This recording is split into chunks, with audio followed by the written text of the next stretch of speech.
Dios le bendiga. Bienvenidos una vez más a una edición de Ministerios Viviendo la Sana Doctrina. Siempre con el deseo de que estos pequeños estudios sean de mucha bendición. El tema de hoy es una prueba bien llevada. Y para eso vamos a leer en el libro de Santiago capítulo 1, versículo 1 al verso 7. Dice: Hermanos míos, tened por sumo gozo cuando os halléis en diversas pruebas, sabiendo que la prueba de vuestra fe produce paciencia, mas tenga la paciencia su obra completa para que seáis perfectos y cabales, sin que os falte cosa alguna.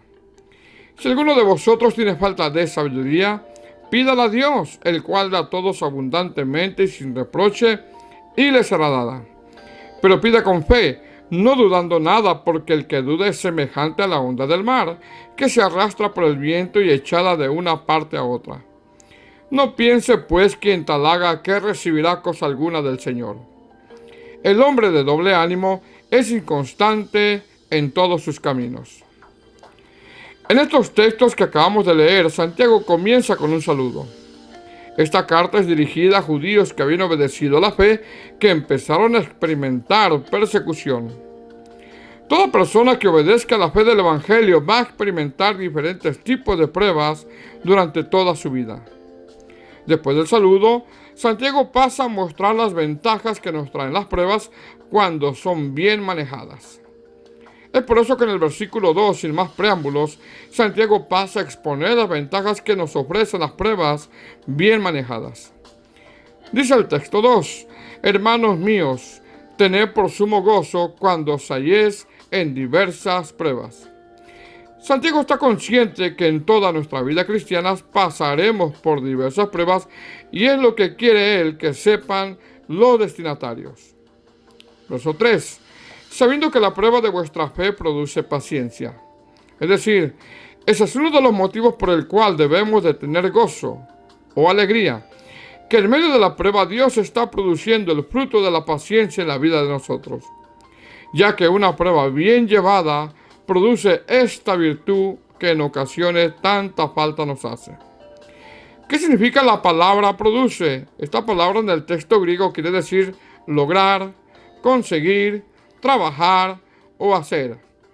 Es decir, Dios en su soberanía permite pruebas de diferentes tipos en nuestra vida para que por medio de ellas logre, consiga, haga que esta virtud de la paciencia se vea en nuestra vida cristiana. Versículo 4. Mas tenga la paciencia su obra completa para que seáis perfectos y cabales sin que os falte cosa alguna. Es decir, este es el propósito de las diversas pruebas que pasamos. Y Dios las permite para que lleguemos a una madurez. Dios las permite para que en medio de la prueba seamos cristianos cabales. Esta palabra cabal en el texto griego quiere decir completo, sano o entero. Es decir, Dios quiere que en medio de dificultades, pruebas, mostremos ser sanos en la fe. Que le demos gloria a Dios en medio de cualquier circunstancia y que aprendamos a esperar. Versículo 5. Si alguno de vosotros tiene falta de sabiduría, pídala a Dios, el cual da a todos abundantemente y sin reproche, y le será dada. Ahora, Santiago sabe que hay personas que en medio de las pruebas no saben qué hacer. Mucha gente en medio de pruebas toma decisiones inadecuadas, comete errores y sufre consecuencias. Y Dios quiere que en medio de las pruebas tomemos las mejores decisiones. Es por eso aquí que Santiago le pide a aquellos hermanos que en oración y en ruego pidan sabiduría para saber cómo manejar esa prueba. Amado hermano, no tome decisiones sin antes consultar a Dios y ver qué dice su palabra. Recuerda que nuestra vida tiene que estar ligada a la palabra de Dios. Ahí encontraremos cuál es su verdadera voluntad. Verso 7.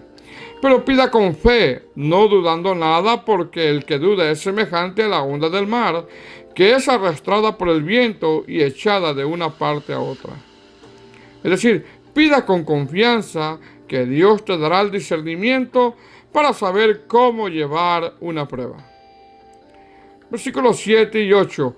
No piense, pues, que tal haga, que recibirá cosa alguna del Señor. El hombre de doble ánimo es inconstante en todos sus caminos. Santiago asegura que el que vacila en su oración no va a ser escuchado, porque su misma duda es un insulto a Dios. Es decir, esta persona por una parte desea ser escuchada y por otra teme que Dios no le escuche. Es por eso que el hombre de doble ánimo es inconstante en todos sus caminos. Amados hermanos, Dios va a probar nuestra fe mediante las pruebas. Si no sabemos qué hacer en medio de una prueba, pidamos sabiduría a Dios para poder manejar la prueba y así agradar a Dios. Recuerda que las pruebas muestran que usted es un hijo de Dios. Sépase que en toda su vida cristiana y en toda mi vida cristiana las pruebas se van a manifestar. Dios en su soberanía las permite porque por medio de ellas está probando nuestra confianza en Él.